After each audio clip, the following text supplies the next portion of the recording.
بسم اللہ الرحمن الرحیم۔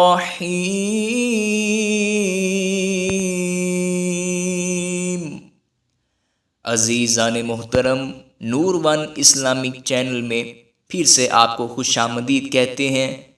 پہلے کی طرح اس بار بھی آپ کی خدمت میں بہت اچھی ویڈیو لے کر حاضر ہوئے ہیں۔ ویڈیو کو آخر تک لازمی دیکھیے گا۔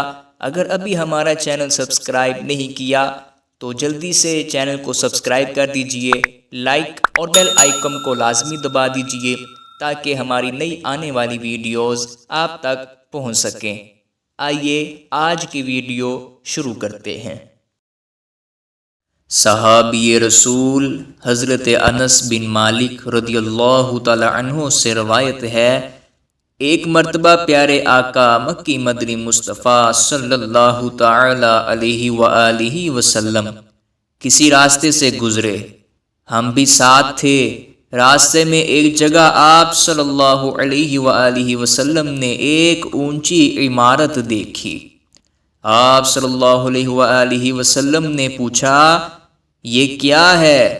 صحابہ اکرام علیہم رضوان نے عرض کیا، یہ فلاں صحابی نے بنائی ہے۔ عابد و زاہد نبی رسول ہاشمی صلی اللہ علیہ وآلہ وسلم کو یہ بات ناگوار گزری، مگر آپ نے اس کا اظہار نہ فرمایا۔ بعد میں جب وہ صحابی رضی اللہ تعالی عنہ حاضر خدمت ہوئے اور سلام عرض کیا تو پیارے آقا مکی مدنی مصطفیٰ صلی اللہ علیہ وآلہ وسلم نے ان سے رخ انور پھیر لیا۔ انہوں نے دوبارہ سلام عرض کیا، آپ صلی اللہ علیہ وآلہ وسلم نے پھر رخ زیبا پھیر لیا۔ چند بار یوں ہوا تو وہ صحابی پریشان ہوئے۔ صحابہ اکرام علیہم رضوان سے بات کی کہ آخر حضور انور صلی اللہ تعالی علیہ وآلہ وسلم کی مجھ سے ناراضی کا کیا سبب ہے؟ صحابہ اکرام علیہم رضوان نے سب معاملہ بتا دیا کہ رسول ذیشان صلی اللہ علیہ وآلہ وسلم تمہارے گھر کے قریب سے گزرے تھے، تمہاری بلند عمارت دیکھی، شاید ناراضی کا سبب یہی ہے۔ بس اتنا سننا تھا کہ وہ صحابی رضی اللہ تعالی عنہ فوراً گھر پہنچے اور اپنی اس اونچی عمارت کو گرا کر بالکل زمین کے برابر کر دیا، یعنی صرف اوپر کی منزلیں گرا کر عمارت کو نیچا نہیں کیا بلکہ پوری عمارت ہی گرا دی۔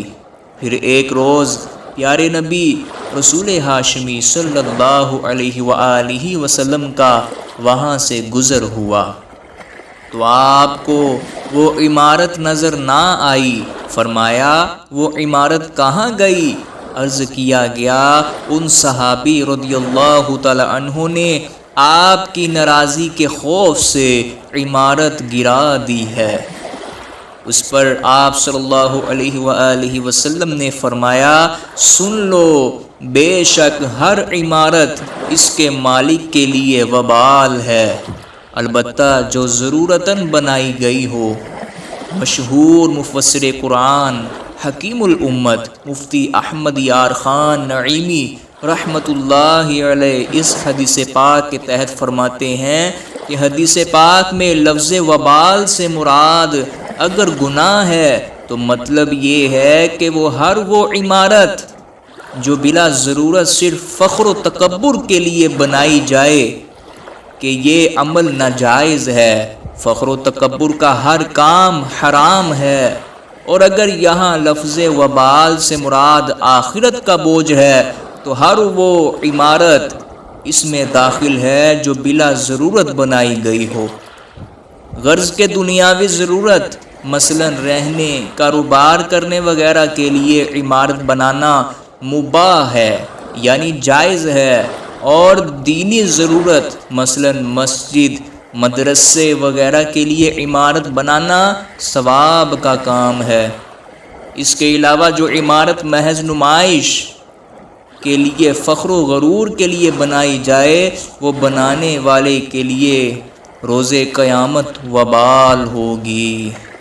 عزیزان محترم، اس حدیث پاک کی روشنی میں صحابہ کرام علیہم رضوان کے عشق کا انداز دیکھیے۔ پیارے آقا مکی مدنی مصطفیٰ صلی اللہ علیہ وآلہ وسلم نے اونچی عمارت دیکھی، اسے پسند نہ فرمایا۔ اس پر آپ صلی اللہ علیہ وآلہ وسلم نے یہ بھی نہ فرمایا کہ یہ عمارت بنانا جائز نہیں ہے۔ ان صحابی رضی اللہ تعالی عنہ کو عمارت گرا دینے کا حکم بھی نہیں دیا، بلکہ صرف ناراضی کا اظہار ہی فرمایا۔ تو ان صحابی رضی اللہ تعالی عنہ کو صرف اندازہ ہی ہوا کہ شاید آپ صلی اللہ علیہ وآلہ وسلم کی ناراضی کی وجہ یہ عمارت ہوگی۔ بس اس سبب سے کہ یہ عمارت میرے اور میرے محبوب صلی اللہ علیہ وآلہ وسلم کے درمیان آڑ بن گئی ہے، لہٰذا پوری عمارت ہی کو ڈھا دیا۔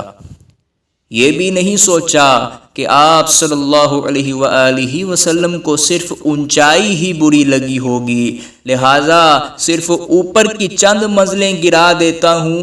نہیں، جو چیز محبوب کی ناراضی کا سبب بن رہی تھی اسے جڑ ہی سے ختم کر دیا، پوری کی پوری عمارت ہی گرا دی۔ یہ بھی نہیں سوچا کہ میرا اتنا سارا پیسہ جو میں نے اس عمارت پر لگایا ہے وہ برباد ہو جائے گا۔ بس دیکھا کہ محبوب کریم صلی اللہ علیہ وآلہ وسلم اس کے سبب ناراض ہیں، لہٰذا پوری عمارت گرا کر زمین کے برابر کر دی۔ کیوں؟ صرف و صرف محبوب خدا مکی مدنی مصطفیٰ صلی اللہ علیہ وآلہ وسلم کو راضی کرنے کے لیے۔ سبحان اللہ، اسے کہتے ہیں سچا عشق۔ کروں تیرے نام پہ جاں فدا، نہ بس ایک جاں دو جہاں فدا، دو جہاں سے بھی نہیں جی برا، کروں کیا کروڑوں جہاں نہیں۔ عزیزان محترم، یہ صرف ایک واقعہ نہیں ہے، صحابہ کرام علیہم رضوان کی زندگی میں ایسے بیسیوں واقعات موجود ہیں جن سے پتہ چلتا ہے کہ صحابہ کرام علیہم رضوان پیارے آقا صلی اللہ علیہ وآلہ وسلم کی ناراضی سے ڈرتے تھے، اور آپ صلی اللہ علیہ وآلہ وسلم کو راضی کرنے کی خاطر تن من دھن سب کچھ قربان کر دینے سے بالکل پیچھے نہیں ہٹا کرتے تھے۔ اس میں ہمارے لیے بھی سبق ہے، ہر وہ بات، ہر وہ کام، ہر وہ نظریہ، ہر وہ انداز، ہر وہ عادت جو رسول خدا احمد مجتبی صلی اللہ علیہ وآلہ وسلم کی ناراضی کا سبب بن رہی ہو، ایک مسلمان کی شان یہی ہے کہ اس بات کو، اس کام کو اور اس عادت کو فوراً سے پہلے چھوڑ کر اپنے آقا و مولا صلی اللہ علیہ وآلہ وسلم کو راضی کرنے کی فکر کرے، کیونکہ جناب مصطفیٰ ہوں جس سے ناخوش، جناب مصطفیٰ ہوں جس سے ناخوش نہیں ممکن کہ ہو اس سے خدا خوش۔